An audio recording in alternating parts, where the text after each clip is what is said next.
Okay, that started. Can I do the pop out thing? Yeah, pop it off. Pop it off, pop it out. Oh my god, there it is. Alright, we are live. I almost said live and in charge, but I'm pretty sure that's not how it goes. Alright. Let's start the recording. You ready? Yes. All right. In 3, 2, 1, record. Good to go. All right. Welcome, Dexter. CK Certs. What's up, guys? All right. I'm going to start in a couple seconds.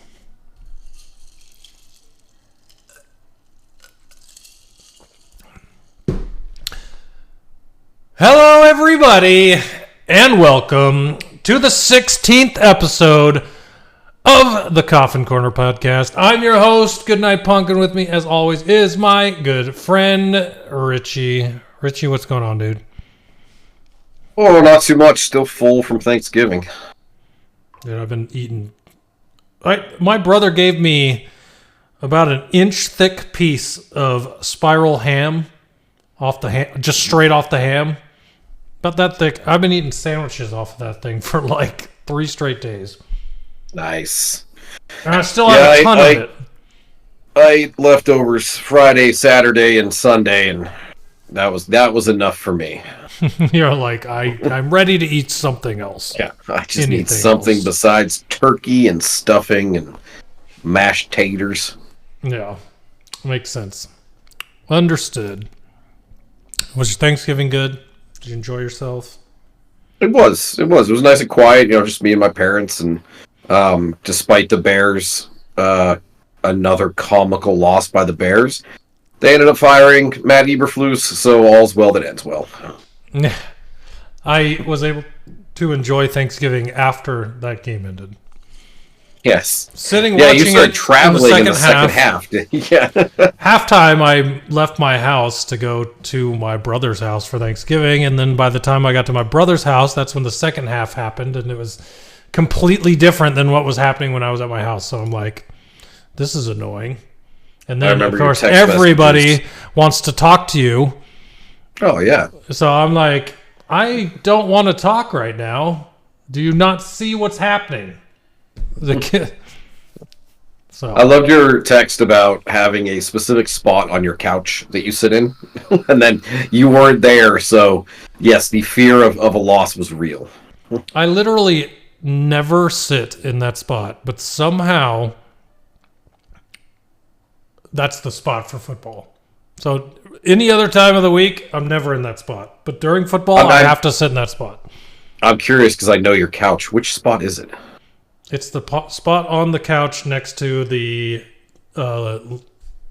lamp stand or TV stand. Okay. So you got the recliner here, table, and then that spot on the couch right next to it. Yeah, I've never seen you sit there. Yeah, exactly. That is very strange. I think Joy was on the the recliner one day, and I wanted a seat where I could set my drink on the coffee table. So I sat there, and then that was the beginning of the season. So I'm just like, this is the spot now. Especially the way the season's going. Yes. Yeah, exactly. Now I definitely can't move it, especially when you go to leave the house at halftime, and that happens. So yeah, no thanks. So. Awesome. Well, let's dive on in. You came up with a pretty good top 5 this week. Yeah, so it's not straight football related, but it is related to sports, and football is a sport. So the idea came to me because of what happened to Trevor Lawrence this week in the Jaguars game. And so I wanted to talk about top 5 most memorable sports injuries from all sports, and just things that stick out to you as just more horrific than others, that just you'll never forget them, whether you saw them live or not. You know, so. I like it. You want to start us off, or you want me to start us off? I can start us off because this one's, everyone will remember. What the hell just happened? Oh, everyone will remember this one if you were watching the game. But that's when Aiden Hutchinson broke both bones in his leg clean on the shin of another Lions player. That one was just brutal. Yeah. So. And I mean, brutal, not just the injury, but what the impact it had on the team and the season he was having this year. Like, yeah. It's crazy. His 7.5 sacks he had before he got injured are still near the top of the league. Yeah. After this many weeks of being injured. And he got hurt like week 5 or something, wasn't it? Yeah. It was crazy. Yeah. A long time ago. So. I went with the all sports because I picked a couple from other sports. Some of mine are memorable because they're gruesome and also memorable because the impact they had. But I'm going to start with one that's memorable because it's gruesome, and that is Sid Vicious in WCW. Jumps off the second rope, and his leg snaps, and it's gross. That is... When I read that one on your list, I was like, oh, yeah, that one. Yeah, that is not an easy sight to forget. It's actually making my stomach turn right now. The crazy thing, too, is like it was just the second rope, but he's so big that all of his body weight landing on his left leg, and just his left leg, just snapped his bones clean. Oof. It was... Oof, yeah. oof, oof. This is not going to be good for my stomach. Hey, you picked this. Yeah, this is not going to be good for my stomach. The other one, my number 2 is, number 4, going backward, is Tua last year, twice. The concussions hits, where he's laying on the ground, convulsing, hands, like, dude, and Trevor Lawrence kind of did something similar this week when he got hit, and it just reminded me of that. It's just those head hits where you can just literally see it on them after they've been hit is just rough, very rough. Yeah, the Tua thing too. Like he froze his hands and everything. I mean, that is just scary. And yet he came back and got concussed again, and then came back again, and yeah. That guy worries me. I wonder, 20 years from now, 30 years from now, when they do like the where are they now, how he's going to be doing. And I worry for him. Yeah, I hope he doesn't have to take another concussion. I wish he would have just retired, but yeah, it's his career. My number 4 is from the NBA. It's Derrick Rose. I think it was 2012 playoffs. Not a gruesome injury, tore his ACL, just landed on his leg wrong. But it basically derailed his entire career. He was an MVP, I believe, that season or the year before. The dude was lighting the NBA on fire, and then tore his ACL.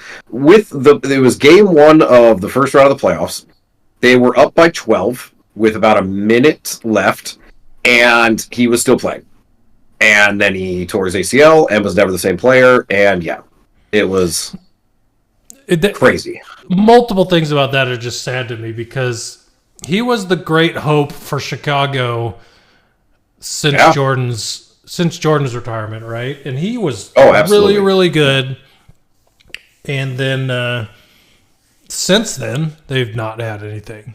Now, they've had decent teams that are like teams made up of a bunch of okay players, but they have not had a player like Derrick Rose or Michael Jordan since then, and that injury just completely took everything out of that.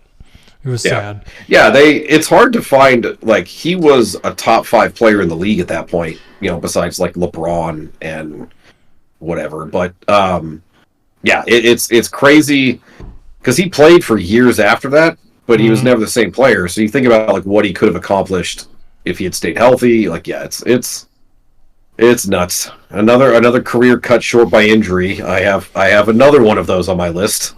Yeah.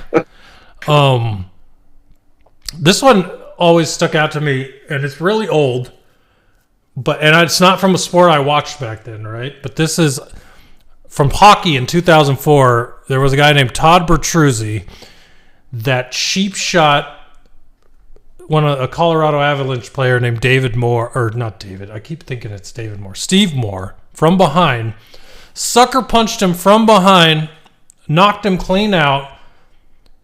The guy fell straight down onto his face with nothing to stop him on the ice, fell on his face.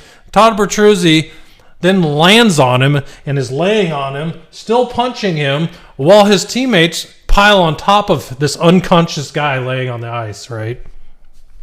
It was terrible, and it ended his career. He had 3 fractured vertebrae in his neck and a concussion, and he never played again. And it was off a cheap shot from behind.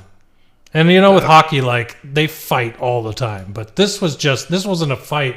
It was just a cheap shot that altered the whole life of this guy. Just because of, whatever happened on the ice. It was insane. That's crazy. I had never heard that story, and now I'm going to have to look it up because Yeah, he just punches him right from behind. Like, it comes in like this, right? Knocks him right out, and he just goes face down, nose, forehead, straight down into the ice. And that ice is not fun to land on when you're conscious and can brace yourself. Yeah. But it took 10 minutes to get everyone off of him just so that they could get medical help to him. And then it took another 30, 40 minutes just to get him off the ice for stabilizing his neck and everything else. It was just bad. That's crazy. No. All right, my number 3, I talked about another player whose career was cut short. It's RG3. Wearing a Washington shirt, so got to call him out. The knee injury happened during the season. He missed 1 game and then came back, and then in the playoffs it got worse when they played Seattle, and he was never the same player. I don't know if he didn't want to run out of fear of getting hurt or couldn't run as much as he had before, but it changed the trajectory of his career in Washington, changed the trajectory of the coaching staff, which is that vaunted 2012 coaching staff that had Sean McVay and Matt LaFleur, and basically half the fucking league's head coaches were all assistants at the time. Yeah. One of the greatest head coaching lineups looking back at it right now. Yeah. And Kyle Shanahan, Mike Shanahan, it's nuts to look back on that 2012 team and think about what could have been if not for the injury in the playoffs. And RG3's career. I really like RG3. I just always liked him, and it sucked. I honestly love him as a commentator too. Like, he's doing such an awesome job, and he still loves Washington despite his exit there because he was all Dan Snyder. It's sad to think of like what could have been for him and the city and the team. Yep. Totally get that for sure. And I remember a lot of talk on that injury being about the grass field there and Dan Snyder not wanting to change it at all, and how many injuries came from that, and then basically altered the trajectory of that team and his ownership, and eventually he's not the guy anymore. So yeah. Took long enough. Should have altered that faster. I don't know why I didn't put this next one as my number 1 most memorable sports injury. It probably should have, but I had already put it on the list and I didn't move anything around. So consider this my actual number 1, just because I can literally picture it in my head vividly every time I think of it, and it still makes my stomach turn. When it's like the bone just poking through. There's about that much fucking bone sticking out of his leg. This is Louisville basketball player Kevin Ware, who was very good. March Madness 2013. Just fucking, I don't remember how it happened. If he came down to hit someone, what exactly? He just did a jump shot. He just a jump shot, landed, and snapped. It's crazy. That's right. It was something just totally random that happened. But his leg breaks, and you've got 3 inches of bone sticking out of his shin. Like, literally, one of the worst ones I've seen. Yeah. And you can see the reaction because he was doing it right in front of the bench too. Like it was the top of the court, so he was right in front of the bench, and you can see the reaction of the players who are mere foot or 2 feet away from this. I'm surprised no one puked. I would have puked. I would have absolutely vomited. It was gruesome. Yes. And whenever I think of bad sports injuries, that is always the first one that comes up to me. Yeah, that would have been mine, but you've already put it on your list before I could. But my number 2 is the most gruesome, but not the most memorable in my opinion, and that's Marcus Lattimore, running back for the South Carolina Gamecocks. I believe this was 2012 as well. Is getting tackled, rolled up. His leg gets pinned beneath him, and as he rolls over, you see his leg pop back up, and it's Gumby.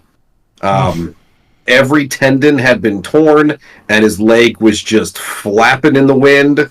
It's just nasty. Yeah, like if you can look it up, and it is disgusting.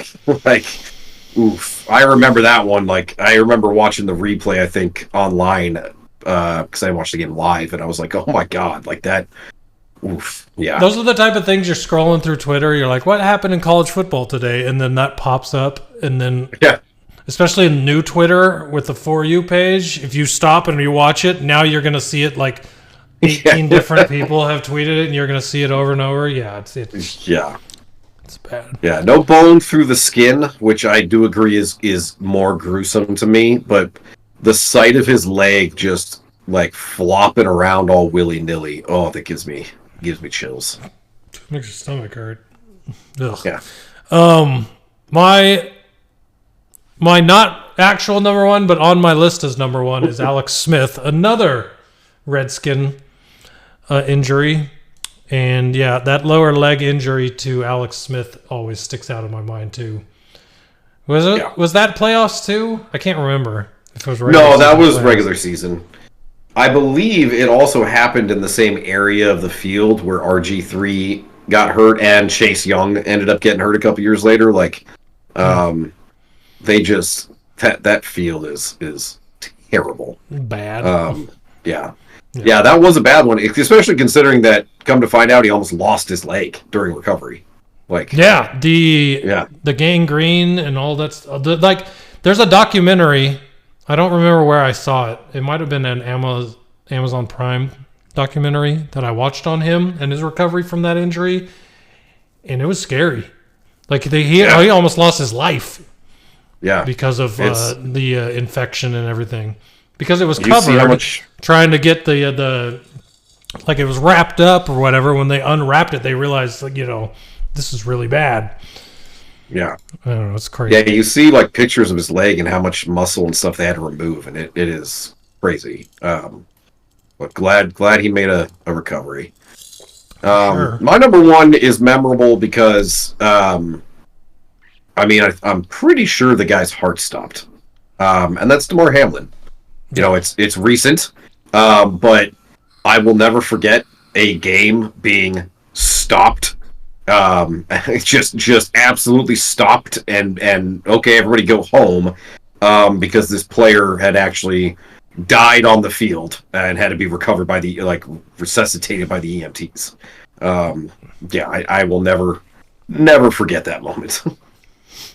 Good on him though, several years later being a starter for them now. So that's pretty cool. He's back and he's playing. I mean, it is awesome to see that. I remember that moment last season when he hurt his first game back.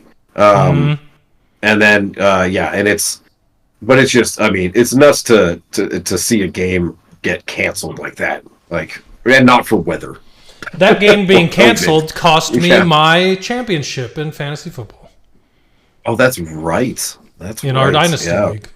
Yeah. All I needed was like 4 points, and I had 3 people going. And they didn't finish the game, and I lost the championship. Yes. But I don't blame Damar Hamlin. No. That's just it's just bad fucking impossible. Luck. Yeah. So. All right, well, there you go. I'm glad you survived without getting too sick thinking of all those injuries. I finished my drink and I filled it back up with something else. All right. I'm just kidding. Glad we didn't catch that on camera. Yeah. All right, let's dive into the news. We're going to start with Texans linebacker Azeez Al-Shaair gets suspended 3 games for that hit on Trevor Lawrence. I saw today that he appealed it, but it was held up. Good. What a shit show that was. And I understand why he got 3 games for it. Like, I feel like most people would have got 1 game. But the fact that he stood on the field for like 15 minutes after that, fighting with everyone he could possibly find before leaving the field, it's like, dude, you fucked up. Like, you fucked up. Own it and leave. Why are you wanting to fight everyone? You were in the wrong. The reason he got more is because it's not the first time he's done shit like this. Like, already earlier this season, he punched Caleb Williams on the sideline. People punch people all the time in football. That doesn't. Tom Brady. But the point is, it's not. If it had been the first time he had done something like this, it would have been a 1-game suspension. But because he's done stuff like this in the past, he gets 3. Every video I've seen of the things he's done don't equal up to this, and I don't understand why it would add on to it. Yeah, it's the NFL realizing that they haven't punished him in the past, so they're going to over-punish him now. Yeah, that's all it is. It's the Tom Brady thing. Everybody fucking punches people. There's punches thrown every game. Half of them aren't even called a penalty. So, like, was it the Ohio State-Michigan game where I think it was a Michigan player just straight up decked the Ohio State guy as he was sitting on the ground? Did you see that video? I think so. Yeah. Yeah, it's like just outright punched him. Is it crazy that they used pepper spray to break up the fights after that game? It was insane to me. That was a fun rivalry weekend. Yeah. Yeah. Deontay Johnson also suspended 1 game for refusing to enter the Eagles game last week. Don't know the story behind that. Just saw that he was suspended. So glad they traded for him, I'm sure. Yeah, what a great move by Baltimore to get him and not use him and then suspend him. I saw a TikTok earlier before we did the podcast of someone asking him at his locker in Carolina, what's a common misconception about him that he'd like to get fixed? And he's like, yeah, that's the easy one. A lot of people think I'm a diva, but I mean, I'm just a normal guy. And I was laughing. I'm like, what? Cut to him refusing to enter a game, probably because he wasn't getting used enough. Yeah. Christian McCaffrey and Jordan Mason both placed on IR by the 49ers. That sucks for all of us that drafted Christian McCaffrey first overall.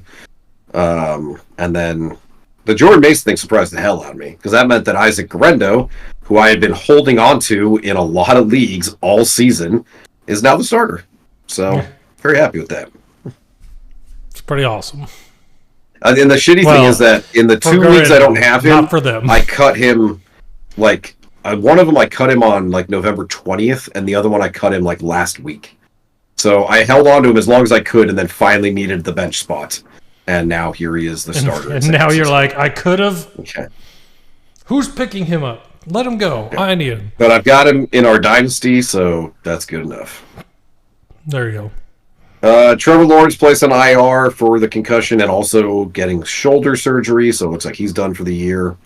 And then the Bears fired Matt Eberflus after his 3rd consecutive terribly coached game.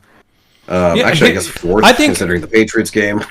His after the game comments were the fireable offense to me. Jackass. Just admit you fucked up. Like, yeah. No one made the right call. We did. Are you? Yeah. What?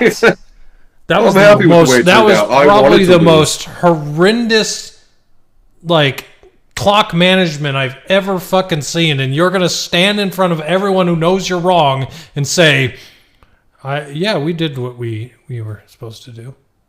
I didn't change anything. So you're just gonna take that timeout with you to the grave? What? Yep. What?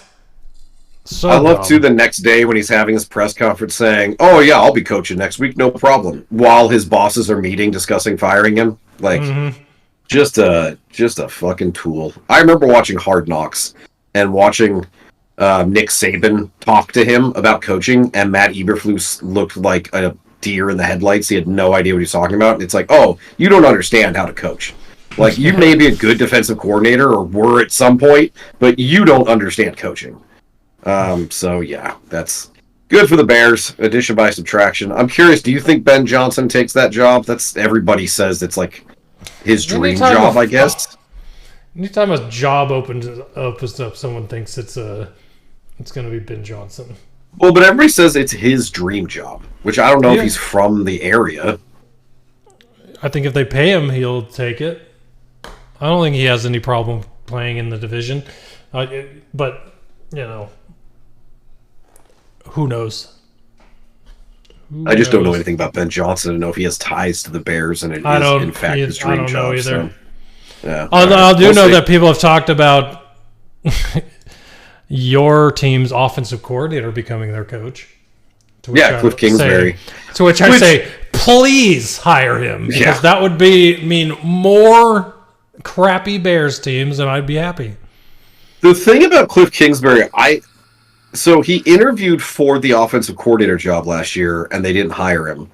If Caleb Williams liked him, I feel like they would have hired him. I don't think Caleb Williams liked Cliff Kingsbury in USC, so I don't see why they would want to hire him as their head coach. I feel like they'll ask Caleb Williams, and he'll be like, no, I don't want him coaching me. I don't think anyone should like him as a head coach. He is not a head coach. He's a good offensive coordinator, though. I love what he's done for the team this season, but yeah, not a leader. Not a leader. No, if he can focus on the one thing that he has to do, then he's probably going to be okay. He cannot do all the things a head coach needs to do, and that's proven. No, again, I watched Hard Knocks, and you watch him interacting with players, and it's like, dude, you're just not a leader of men. Like, and that's not everybody is. It's fine. Yeah, but just stay. Keep calling plays and writing up good running schemes, and that's good enough for us. Yeah. And then so you added something, so you go ahead and talk about it. I added this because of something we'll mention when we talk about the Lions game on Thanksgiving. But the Lions signed former Pro Bowlers Quan Alexander and Jamal Adams, two very recognizable names that I'm kind of surprised were available for them to pick up. So I think both of them are going to be playing linebacker, and I'm interested to see what they do. Well, they're going to play Jamal Adams at linebacker. That'd be cool. Mm-hmm. We don't need him at safety. Yeah. Well, plus at this point, he probably doesn't have the speed to keep up with people. Yeah. Well, all we need is a guy that can play the middle of the field like a nickel. Like, when they signed him, I thought, okay, well, they're signing him to play the position Brian Branch played last year, which this year has been played by a linebacker, but everybody's hurt. So Jamal Adams is probably going to play that hybrid strong safety linebacker role, and then Quan Alexander will take the middle with Jack Campbell. So nice. Yeah. Alrighty. Let's dive into our review, starting with our Week 13 Thursday Night Foreplay, which I went 0 for 4 on. Which is fine, because I had done it based off of fantasy football opponents. So the fact that none of this happened was good for me. So I'm okay with it. Yeah. And of course, for me, I miss on all the Lions stuff. Yeah. Nailed the spread on the other two games, but yeah, miss on the Lions. Yeah. Well, so I could never have foreseen all the injuries, so. Yeah, that's that, and the Bears' magical almost comeback. The injuries. So for tomorrow night, Thursday Night Foreplay, it's the Lions again. And I also went with fantasy football because it's the final week of most leagues before the playoffs. So I'm in some must-win games. So I've got Jahmyr Gibbs going against me, so I bet his anytime touchdown and 70-plus yards. I've got the Packers defense against me in 2 different leagues. So I threw the defense anytime touchdown. Defense anytime touchdown. That must be how you got to plus 4260. It was like plus 1500 or something. Yeah, I was gonna say that one's a huge number. And I don't want it to happen, so I figured if I bet it wouldn't, because then the defense, will get like 4 points or some shit. And then Christian Watson, 50-plus yards because somebody's playing him, and that's never a good sign.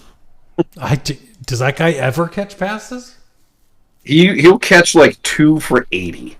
That's all he does. So I'm Jameson Williams. Yeah, exactly, except minus the touchdowns. But yeah, plus 4260 would be... I would not be upset, actually, if this hits. Yeah. So. Well, I went scorched earth with my foreplay. I put Jordan Love over 250 yards passing, Jaden Reed over 50 yards receiving, Jaden Reed 5+ receptions, and Josh Jacobs 70+ rushing yards. Because, spoiler alert, I'm picking the Packers this week. Oh, really? You're doing what I've been doing, right? Well, kind of. But I really actually do think we're going to lose this game. Simply because the injuries are finally going to catch up to us. Interesting. And while I like Quan Alexander and Jamal Adams, they've practiced for 1 day, maybe 2. So even if they play, what impact are they going to have on the defense? So yeah. Well, it's going to be interesting. Should be a so good at game. Least if what I I'll think be at will my happen, work holiday party during it. So so if what I think happens, then at least I'll be happy I made some money. There you go. So that's when you just put like $25 on the Packers money line, so that if they win, you win like 70. Yeah, exactly.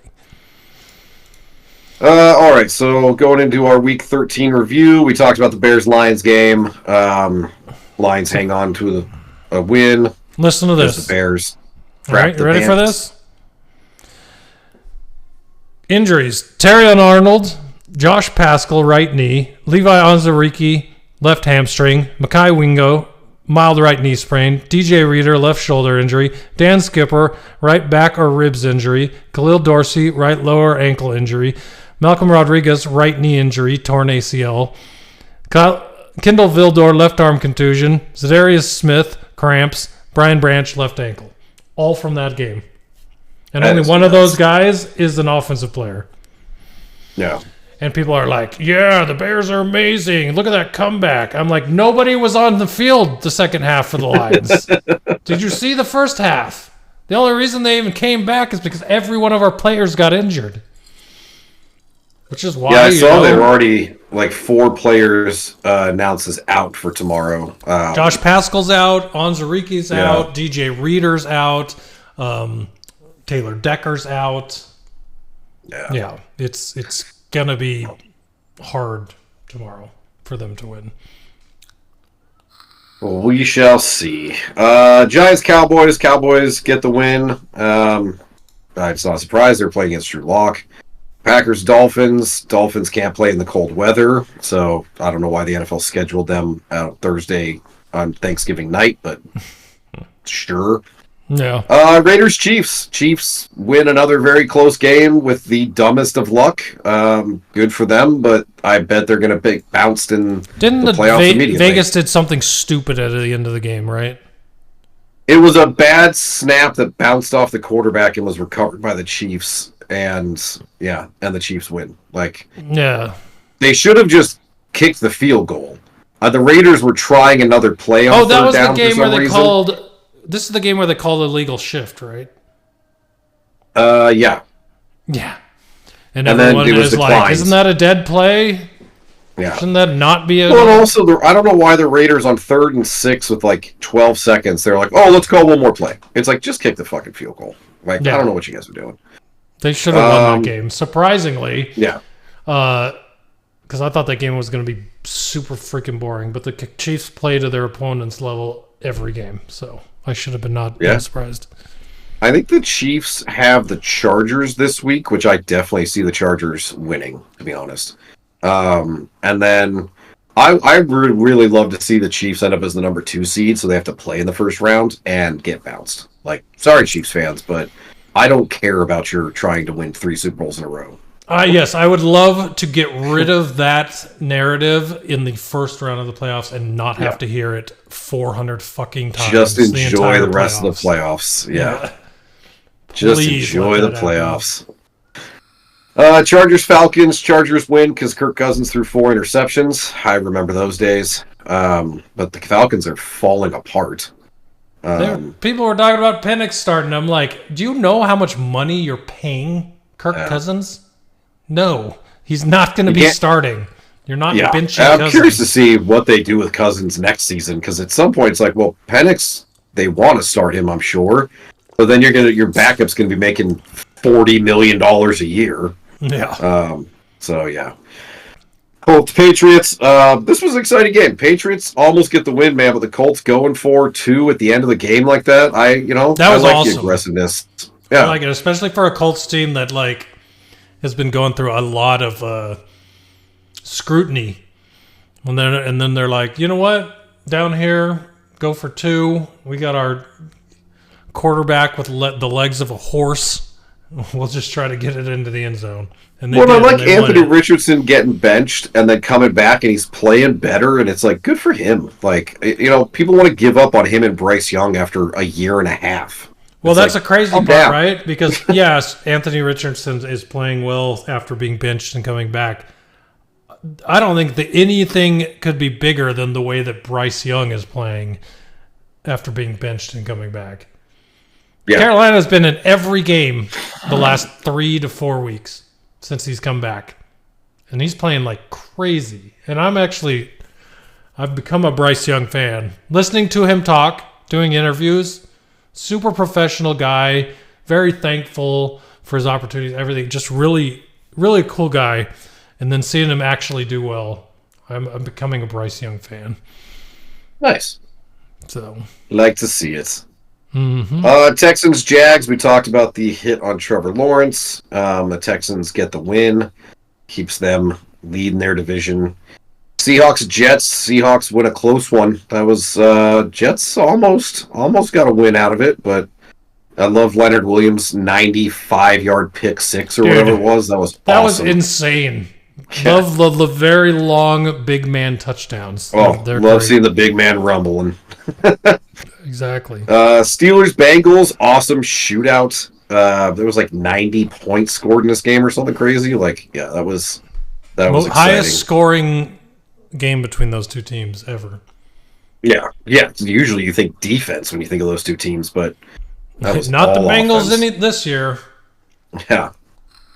Titans, Commanders.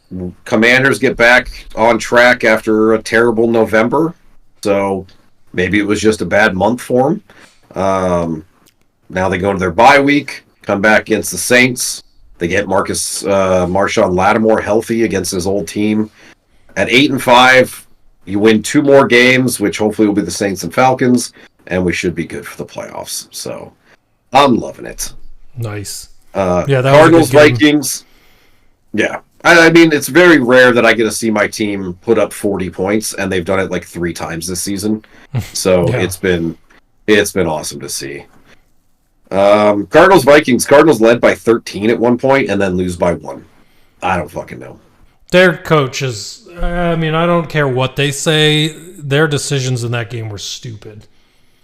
Yeah. When you score that touchdown and kick a field goal, or you kick the extra point to go up 13, what does 13 matter? Why didn't you go for 2 to make it 14? Second, that might be okay. Fine, maybe that's hindsight. Stay at 13 is double digit. It's a 2-score lead. That's one thing. The end of the game, when it's 4th and 4, so 4th and goal on the 4, deciding to kick the field goal to go up 6. What's the point? You should have gone for the touchdown.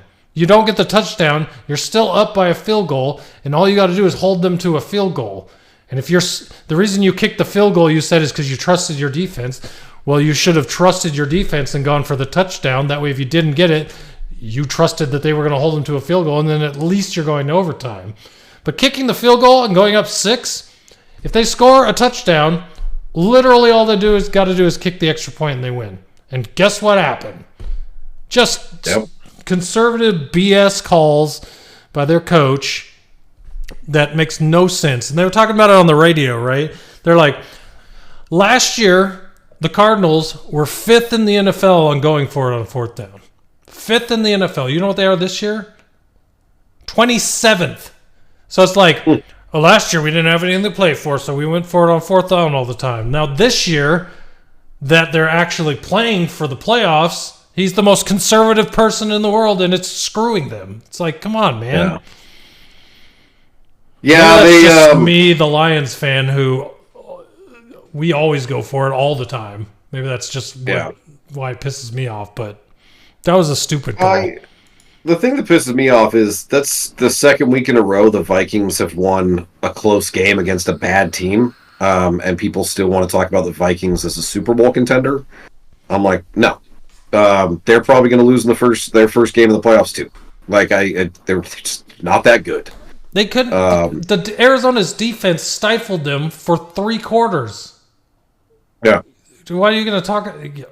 That doesn't happen to a Super Bowl team. Exactly. Yeah. Bucks, Panthers. Bucks get the win. Panthers are playing better, but Bucks are. That was a close overtime, exciting finish. Love seeing Mike Evans healthy. Great thing about Mike Evans is he's going to get 1,000 yards this season. He needs to average like 90 yards a game the rest of the way, and they're going to feed him the ball like crazy. I'll say, I think so. If I were betting, I would bet the under on 1,000 yards right now. Oh, I think he hits it. Barring an injury, I think he gets it. They will throw the ball at him 30 times a game for him to get that. Like, say barring an injury, the problem is that he already had an injury, and that's why I don't think he's going to make it. He only had 450 yards before this game or after it. I can't remember. So... yeah, if he averages like 100 yards the rest of the way, he'll get at 521 in 9 games. He doesn't have 9 games left. Right. He's got 5 left, so if he averages 100 yards a game, he'll get there. He's not going to. I'm sorry. I think. I hope he does because I hope. So are you saying you think he gets hurt again, or are you thinking he's going to get like a 30-yard game? Oh, I think if he's healthy, they will force the ball to him. I think so. The problem isn't him being healthy. The problem is that what's his face is banged up too. Mayfield's banged up as well. He might end up missing games. Well, yeah, if that happens, then they're screwed because I don't trust Kyle Trask. Yeah, right. Exactly. But I wanted to because I think of.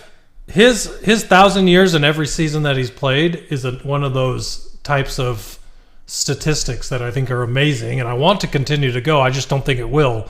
Kind of like I put that on the same level as the Mike Tomlin winning record his entire career type thing, right? Improbable, but still is a thing that exists, So. I didn't think he'd have a winning record this season. He still did it. Like that is amazing. But yeah, the Panthers they played very well in this game. It was very close. They almost pulled off the upset. So they had the lead up until they took the lead with 36 seconds left to go.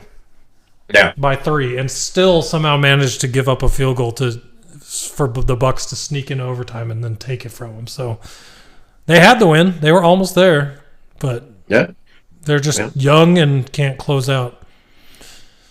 Hey, better than they have been playing. At least they're keeping it competitive. I'll say this: in all the leagues that I've been bad in and looking for receivers, Thielen was on the free agent market in almost every league.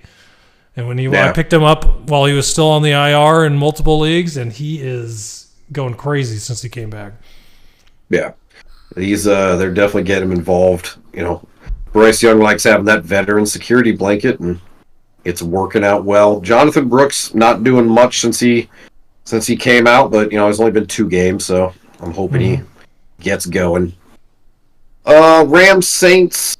The only thing I remember about this game is Taysom Hill getting hurt and missing the rest of the season. I know the Rams won, but I cannot remember anything about this game. I didn't watch it. Yeah, I just remember stat watching. Yeah, literally the only thing I remember is Taysom Hill. Yep. Eagles Ravens. This was a slow-paced, boring game in my opinion. Eagles get the win. Saquon had a good day.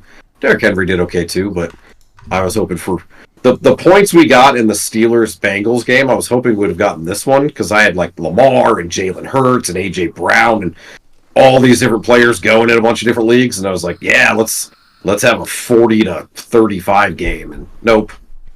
Yeah. Well, two good defenses with two good offenses, but the defenses played their ass off in this one. So yeah. And I was hoping the Ravens would have beat the Eagles to help the Commanders get closer to regaining first place, but that seems like I picked the Eagles, and it would have been nice for the Eagles to lose because the Eagles winning just kind of screws the Lions on that, just continuing to have to wait to wrap up the number one, A, a playoff spot, and B, the number one seed in the NFC. So, yeah. Yeah. Yeah, I was hoping they'd lose too, but yeah, it cracks me up how bad the AFC is as far as records go. That the Chiefs secured the playoffs like last week, the Bills secured the playoffs this past week, and then somehow the Lions at 10-2 still haven't secured a playoff spot. Yeah, I know it's well, and that's also because the NFC North, you got the Vikings and Packers right behind you, and that's annoying. Mm-hmm. It's like if the Lions played in the AFC South, they'd be 14-0 right now. Yeah, but 49ers Bills, awesome snow game. Loved watching it. Bills win. 49ers, after a great run, it definitely feels like their Super Bowl window has slammed shut. Yeah, they did that. There's a lot going on in San Francisco. Yeah. And then Browns Broncos, who would have known this would turn into a shootout? Awesome, Jerry Jeudy revenge game. Doesn't get the win, but he had a massive game. Yeah. Somehow Jameis Winston had both types of Jameis Winston games in one game. Yes. Threw for over 500 yards, but also threw 3 interceptions and 2 pick sixes. Almost. That last interception was almost a pick six, too. Mm-hmm. I saw a TikTok where somebody said, imagine Jameis Winston in any other industry. Like, if he was your child's teacher, your kid would come home fluent in Chinese or dead. Like, that's the kind, like, it's one extreme or the other. And that was hilarious. That's hilarious. Yeah, I love that. But all right, there you go. That was week 13, so you had an amazing week, going 16-1 in your picks. I went 14-2. And now you know why I'm so mad at Jonathan Gannon from the Cardinals. Almost Cardinals is the only one I lost. And I've said this before, but it's definitely pertinent now, is you should be betting on your picks. Like, at the very least, pick like 5 to 10 that you're most confident in and just put $5 on those. Well, you know how I didn't win any money this week on my bets, but the 3 or 4 weeks before that where I was winning hundreds of dollars. Yeah. That was based on spread picks. 4 parlay spread picks, and those are the ones that I won every one of those weeks. So I have been doing it. Touch. I just haven't done like multiple, because normally what happens, unlike last week, what happens is I'll make like 4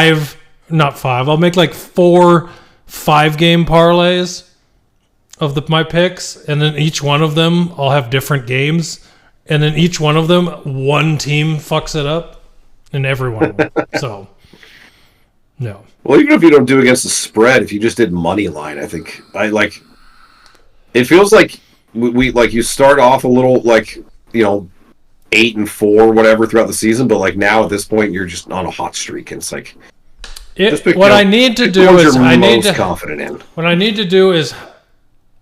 have enough money in my account to make a pick based on all of my picks for the week and make it a round robin, where it's like, that takes a lot of money though. That takes a lot of money though, but you can make a lot of money that way. But the problem is you have to upfront it to make the money, and I just don't Yeah. upfront it. I thought about doing that. I forget which week it was. I looked at it, and I was going to do like $1 per game on the round robin, and it would have cost like a couple $100. I'm like, yeah, because there's rough, like man. tons of different outcomes for the bet, and so each one of them is $1. It's just Yeah. But again, you could win thousands, so it's one of those where it's like definitely worth it if you've got the money to upfront it. But oof. All right, so for the season, you've got a 6 more wins than me, so starting to pull away with only I think 5 weeks left. I gotta be smart here, but still picking against the Commanders when they play. Well, the good news for you is that this point last year, and even before that, I think I was giving you bonuses. So. Oh yeah, I was way farther behind last year. So you're doing better than last year. And we go through the Super Bowl, so who knows, All right, so we'll start with the Packers at Lions. Lions are favored by 3. I'm already talked about that I'm picking the Packers. You did mention you're picking the Packers. Now, do I want to be contrarian and go with the Lions, or should I pick the Packers just to make you less nervous? Whatever you pick is not going to make me nervous. How's that? Didn't last year, it won't this year. I'm taking the Lions. I know the defense is banged up, but I think that offense is just too damn good. I hope so. All right. And Jags at Titans. Titans by 3.5. Okay, well, who's the backup for the Jaguars? Mac Jones. Oh, that's right. Mac Jones versus Will Levis. Battle of the GOATs right there. Well, let's see. Are the Titans going to be able to cover that rookie? Not even a rookie. 1-year guy, Parker Washington. Did you see that guy? Washington. Yeah. He had like Mac Jones seems to like targets. Yeah. Unfortunately, I had to Mac drop Jones him in the Dynasty like League to pick up a freaking tight end, but I like how you picked him up like this week too, and then you dropped him a day later. I picked him up Wednesday, dropped him. No, I picked him up Tuesday.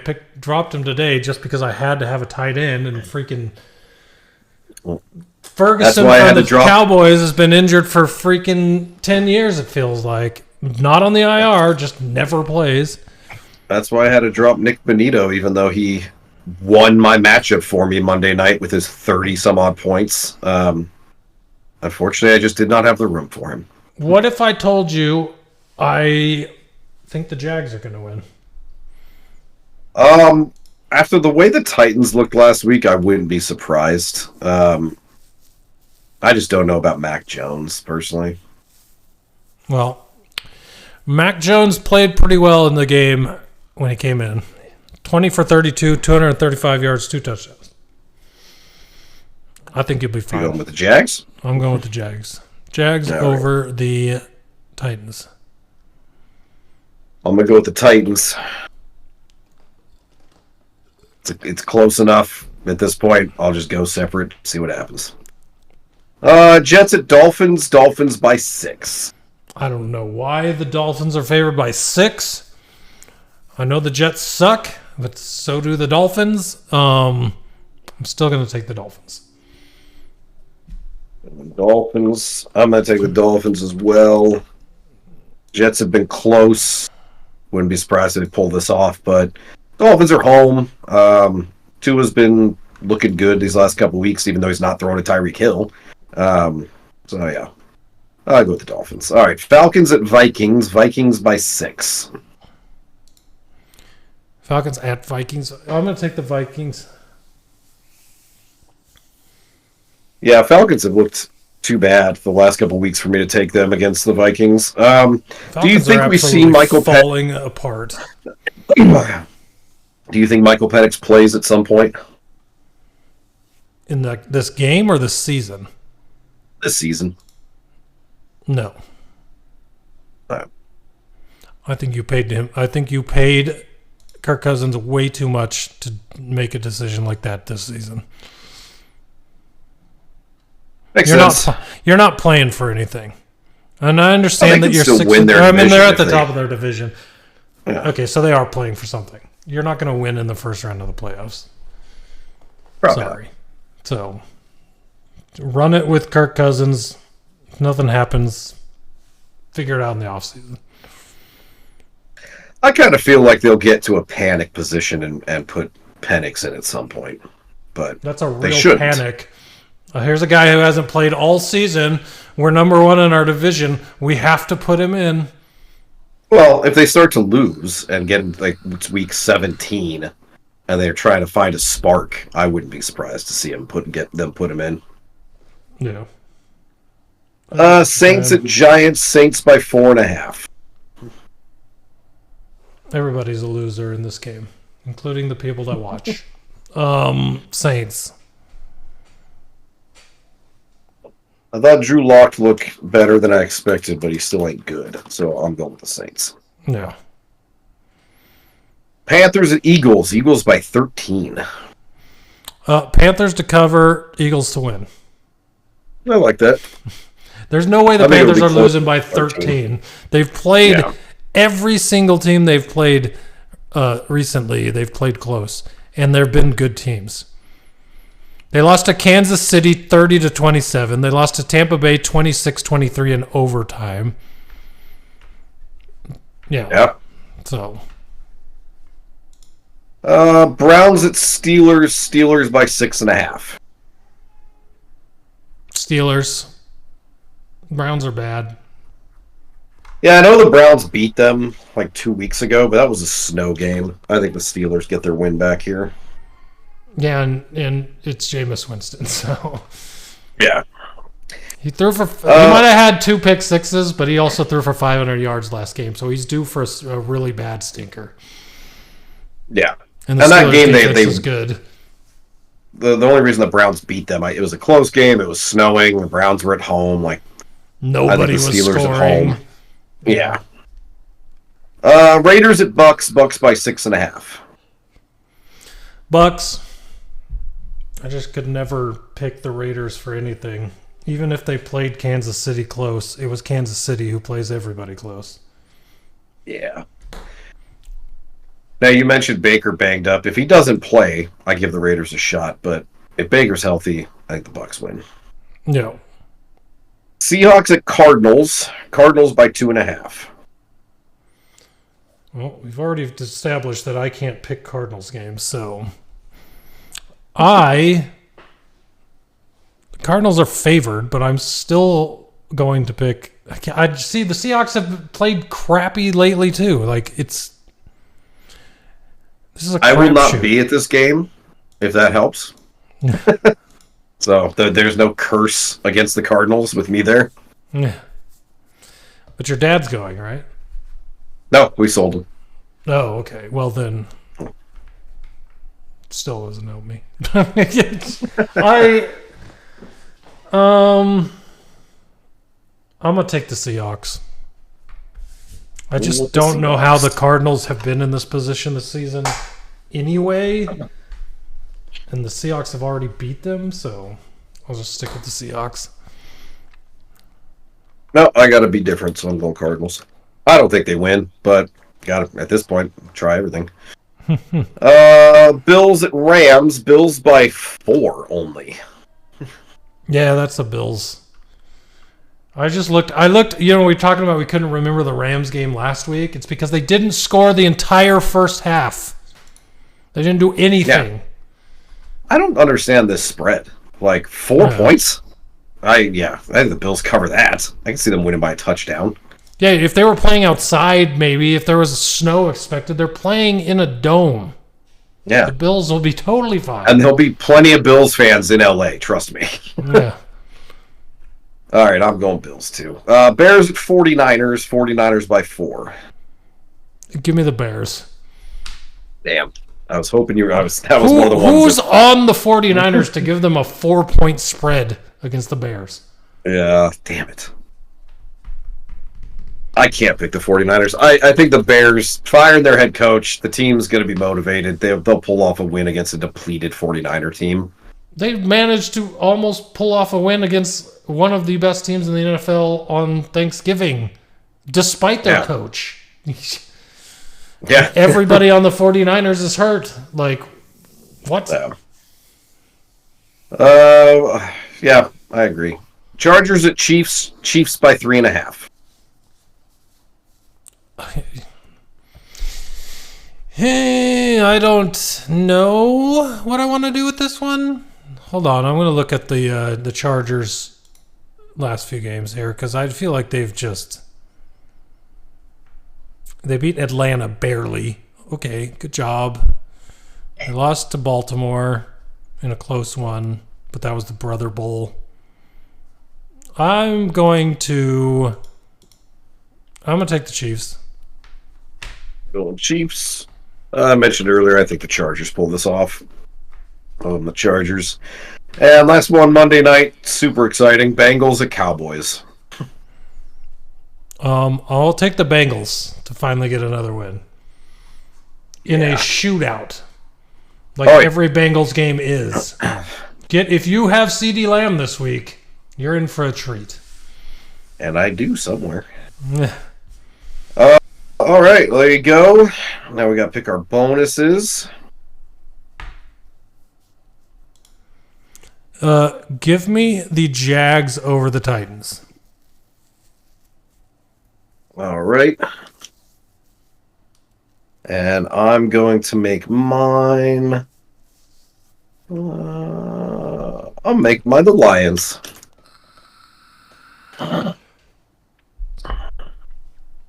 All right. Perfect. And now into our fantasy sleepers from last week. It was a good week. You went 4-0. I went 3-1. Only missing on my running back. But quarterback-wise, I had Drake May. He was ranked 25th, finished 14th. You had Russell Wilson. He was ranked 27th, finished QB2 after that shootout with the Bengals. Big money. Big jumps on that one. Same with my halfback. I had Tony Pollard running back. He was ranked 23rd, finished 28th. You had Bucky Irving ranked 24th, despite being the starter. And he finished RB1. So, very good call there. Yeah. You don't play daily fantasy, do you? I don't. I used Bucky Irving, and he was awesome. Nice. I also used this guy, my receiver, Ladd McConkey. He was ranked 24th, finished wide receiver 9. You had Marvin Harrison ranked 33rd, finished wide receiver 18. So, good game there. Should have been better. I don't know what the hell Cardinals are doing with Marvin Harrison. But tight ends, I had Pat Freiermuth, who's ranked 28th, finished tight end 6. I piggybacked off that Russell Wilson pick you made. And you had Noah Gray. He was ranked 28th, finished 21st. Still technically counts as a win. And then your wild card running back, Pachenko. Good thing you didn't use him because he finished with 5.9 points. Yeah. He was okay. So, yeah. Okay. All right, so going into this week, I'm going with Aiden O'Connell. We talked about the Bucs-Raiders game. Raiders played the Chiefs well. I like Jacoby Myers getting involved. Brock Bowers is a beast. He's ranked 20th. I think he should be higher. He'll finish higher than that. There'll be. I think he will too, because Tampa Bay's secondary is bad. So yeah. The funny thing is, I almost used your guy, but I was like, I want to go a little bit lower. Well, this will be the second week in a row I've picked someone against Cincinnati's defense, and there's a reason for that. They suck. Yeah. So keep riding. Cooper Rush, ranked 17th quarterback versus Cincinnati. I'll take Cooper Rush as my fantasy sleeper this week. Nice. Running backs, I'm going with the new running back in San Francisco, Isaac Guerrero. He's ranked 23rd against the Bears. Terrible run defense. Might be better now they have a new head coach, but I still think Guerrero is going to get a lot of usage in San Francisco. He's ranked 23rd. So, should finish higher than that. You picked Guerrero. I took Tyrone Tracy from the Giants. He's ranked 19th, playing the New Orleans, who has a bad rushing defense. Yes, they do. I like Tyrone Tracy, somebody that I drafted in a bunch of leagues, and he took the starting job about midway through the season. Has been very useful to me. Nice. Receivers, I'm going with Christian Watson. I mentioned it during my foreplay. He's against me in a league. He's ranked 39th. So this is more of a jinx than anything. But, if he finishes with 2 catches for 80 yards, that's fine. I'll take it. If he catches a touchdown, I'll be unhappy. But yeah, he's ranked 39th. If he basically does anything, he'll finish higher than that. Yeah. And I'm hoping he doesn't. I think this one should answer the question in the chat, actually. It said, pick one for flex, Brees, Jonnu, Ridley, or Mooney. Well, my wide receiver fantasy sleeper this week is Darnell Mooney. So that should probably help your pick there. But I think he's the 32nd ranked receiver this week, playing a very bad secondary from Minnesota. And I think he's going to have a huge week. So Darnell Mooney is my pick. There you go. Last tight ends, I'm going with Grant Calcaterra. I believe Dallas Goedert's going to miss this game. He's ranked 25th against Carolina. Should be involved. I don't think the Eagles are going to throw a lot because they'll just run Saquon all over the Panthers. But if the Panthers can, keep up and score some points, maybe it'll force the Eagles to throw a bit more. And as the 25th ranked tight end, Calcaterra doesn't have to do much to return that value. Yeah, have a few catches, good to go.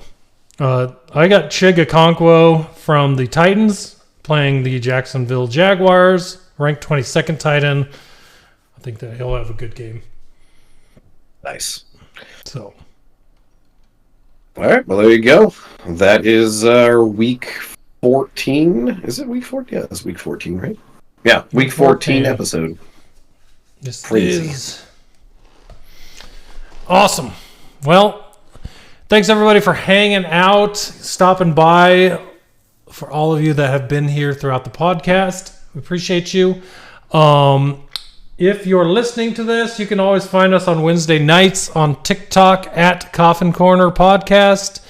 If you're watching this right now, you can always listen to the podcast anywhere you find podcasts. Just search for Coffin Corner Podcast and look for that pylon logo, and you'll know it's us. If you want to watch the replay of these lives, since TikTok, for whatever reason, doesn't keep them for you on here, you can find them on our YouTube, youtube.com/@CoffinCorner. And you can follow us on Twitter. You can follow me at Den Defenders. You can follow Richie at Hail Hogs. Some team-based accounts there. I live tweet all the Lions game. He live tweets his Commanders games on those things. So go check them out. Sometimes. I didn't tweet at all during the Titans game, so I was just enjoying it too much. Yeah. See, there you go. Don't use it that often, but we do send out, if we're not doing the podcast on the normal schedule, at Coffin Corner on X for announcements and all that kind of stuff. So you can find that type of stuff there. And yeah, that's about it. Richie, you got anything else you want to tell anyone? No, just, good luck to those still alive in their fantasy football leagues. If your playoffs are starting this week, or if this is the last week of the regular season, you're fighting for a spot, good luck. I'm, not to brag, but I'm already in the playoffs in 2 leagues, and I've got 3 other leagues where I've got like a 90% chance to make it, so it's been a good year, fantasy football. I'm enjoying it. Nice. Yeah. I got some big weeks that I need in a couple leagues, but that's fine. I'm looking forward to it, so we'll see. You are so in our family league that we do. This is the first round of the playoffs. You're playing my friend Katya, and it's 2 weeks per matchup. What do you think about that? 2 weeks? Yeah, I don't know. I don't like 2 weeks. Too many things can happen in 2 weeks because it was only a 10-team league. So okay, to stretch the playoffs out, I was like, gotcha. It was either that or 6 people out of 10 were going to make the playoffs, and that seemed ridiculous. Well, I'm 10-3 in that league, and somehow I'm on a 2-game losing streak, so I'm not feeling too happy about it. So we'll see what happens. But it'll be interesting. All right, everybody, that's going to do it for us for this week. Thank you for listening. We'll be back next week with episode 17. Until then, I hope everybody has a great week. Enjoy watching football with your teams, and I hope that they win, unless they're playing mine. Until next week, we will catch you on the other side. Good night.